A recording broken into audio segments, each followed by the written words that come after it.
तो आ गए आप लोग। आज हम बात करने वाले हैं कुछ ऐसे बकचोदों के बारे में जो हगने के लिए अपना बाथरूम यूज़ नहीं करते क्योंकि वो रील्स पर हगते हैं। आप सही समझ रहे हैं। आज हम फिर से एक बार बात करने वाले हैं रीलर्स की। ये भैंचो इस देश के इतने नल्ले आदमी किसी भी चीज़ पर रील्स बना सकते हैं, किसी भी गाने पर गांड मटका सकते हैं और किसी भी डायलॉग पर लिपसिंग कर सकते हैं। और भोसड़ी के ये इनका टैलेंट भी है। और अपने इंस्टाग्राम पर 150 फॉलोअर होते ही अपने आप को इन्फ्लुएंसर का 14 बताते हैं और बायो में लिखते हैं DME फॉर पेड प्रमोशन। तो अगर आपका आउशन चमच वाला खत्म हो गया, शुरू करते हैं बिना किसी का चूतिया काटे। और हाँ, influencer as fuck. Dear boys, तुम्हें क्या लगता है तुम अपनी व्हाइट सी लूसी टी-शर्ट पहन के आओगे और 4 इंच के बालों में 4 बार हाथ डालोगे और एक बड़ी सी स्माइल लेकर और आप जनाब करके हमारा नाम ले दोगे तो हम सेट हो जाएंगे? तो let me just leave one thing, हम हो जाएंगे। मत करो बार बार ऐसे ऐसे। सिंगल रहना है मेरे को। ओके। तो आजकल के लोंडे लोंडियों को हो क्या गया बहन चो, जिसे देखो वो कहता है सेट हो जाऊंगा, सेट हो जाऊंगी। तो भुसड़ी के किसी ने मना किया है सेट हो ना, लेकिन इस बकचोद सी बात के लिए वीडियो बनाने की जरूरत नहीं थी। लड़कियां लड़कों से ही सेट होती हैं, लेकिन और सब लड़कियों में और इन दीदी में फ़र्क सिर्फ इतना है कि और लड़कियां रिलेशनशिप में हल्के से आती हैं क्योंकि घर वालों को पता ना चले, लेकिन इन दीदी का बस चले तो अपने बॉयफ्रेंड के साथ फोटो खींच के अपने फैमिली ग्रुप में अपलोड कर दें, यानी अपने पैर पर खुद ही कुल्हाड़ी मार लें। जिंदगी हो तो स्मगलर जैसी, सारी दुनिया राख की तरह नीचे और खुद धुएं की तरह ऊपर। मतलब बहनचोद ये बकचोद सा आदमी इस झांट सी बात को बताने के लिए सीढ़ियों से नीचे उतर के आया। और वैसे भी स्मगलर बनने के बाद तुम हवा में उड़ो या ना उड़ो, लेकिन पुलिस तुम्हारे साथ हवा में जरूर उड़ेगी।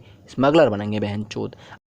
जब दिल से उतर गए तो क्या फर्क पड़ता है, इधर गए उधर गए या मर गए। कौन है ये लोग, कहां से आते हैं?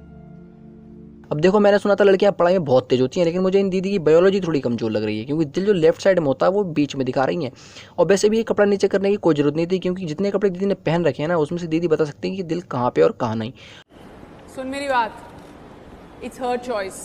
और मुझे जानना है, मुझे पर्सनली जानना है कि आप फॉलोअर्स लेने के लिए कितना हद तक गिर सकती हो, कितने हद तक गिर सकती हो। देखो दोस्तों, रील्स भी उसी भाव से बह रही है जिस भाव से एक समय पर टिकटॉक बहता था। फिर एक दिन बाढ़ आई और टिकटॉक बैन हो गया। कहीं ऐसा ना हो तुम सुबह सोकर उठो और मोदी जी कहें मित्रों आज रात 12 बजे से फेसबुक और इंस्टाग्राम पर संपूर्ण तरीके से बैन।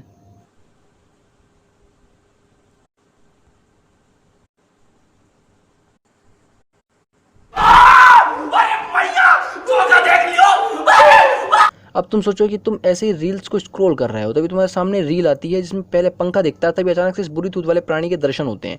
तभी तो कहते हैं बच्चों के हाथ में फ़ोन और लोंडों के हाथ में सिगरेट नहीं देनी चाहिए, दोनों ही जला के फेंक देते हैं। भुसड़ी के अच्छे खासे आदमी की गांड फट जाए इसे देख के। आइंदा से मेरे खिलाफ बगावत की काट डालूंगा। चल भोसड़ी के। ओ बहनचोद, मेरी तो गांड फट गई ये धमकी सुनकर। काटने के लिए हथियार भी पकड़ना आना चाहिए। और जिस आदमी से अपने पैंट की जेब नहीं बंद करी जा रही वो क्या ही किसी को काटेगा। और बहन जो किसी पर इतना फालतू टाइम नहीं है जो हर चूती से बगावत करता फिरेगा। एक तो जब से इंस्टाग्राम पे रील्स का फीचर आया, भोसड़ी का हर आदमी अपने आप को डॉन समझने लगा है। बहन जो किसी भी पिक्चर का कोई भी डायलॉग उठाओ और पेल दो। मैं घड़ी पहन कर आऊंगा तुमसे मिलने, तुम घड़ी में अपना दुपट्टा अटका कर वक्त रोक लेना। कोई सेंस है इस बात की? नहीं, हम तो चूतियाँ हैं, हमारे मत्थे पे तो बकचोद लिखा हुआ है। बहन जो बचपन से सुनते आ रहे थे ना कि समय को नहीं रोका जा सकता, लेकिन बेचारे आइंस्टाइन के पास कोई इक्विपमेंट भी तो नहीं था जो समय को रोकने के लिए। लेकिन अब इक्विपमेंट है तो आइंस्टाइन नहीं है, इसलिए अब तुम्हें तो पता चल गया ना कि समय को कैसे रोकते हैं। घड़ी में दुपट्टा अटका और समय को रोक लो। मैं सही बता रहा हूँ, जिसने घड़ी बनाई है ना, अगर आज वो जिंदा होता तो समय का ऐसा सदुपयोग देखकर फिर से मर जाता। जिंदगी जीनी नहीं है उसे। अगर आज वो जिंदा होता तो या खुद मर जाता या ऐसे लोगों को मार देता। एक्सक्यूज मी मैम, आप मेरे साथ चलोगी मेरे घर पे? क्यों? मुझे मेरे घर वालों ने कहा कि चूतिया लोग कैसे दिखते हैं, मुझे उन्हें देखना है और मुझ में और चूतिया लोगों में कितना फ़र्क है ये उन्हें कंपैरिजन करना है। फिर वो मुझे या किसी चूतिया को एक को घर में रखेंगे।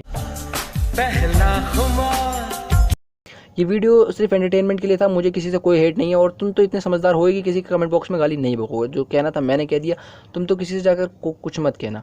तो आज का कार्यक्रम बस यहीं समाप्त होता है। वीडियो अच्छी लगे तो वीडियो लाइक करो, बुरी लगे तो बेशक डिसलाइक मारो, लाल बटन पर चढ़ जाओ, बहन जो बस उसे दबाओ, सब्सक्राइब करो। Thanks for watching this video. खत्म, बाय बाय, टाटा, गुड बाय, गया।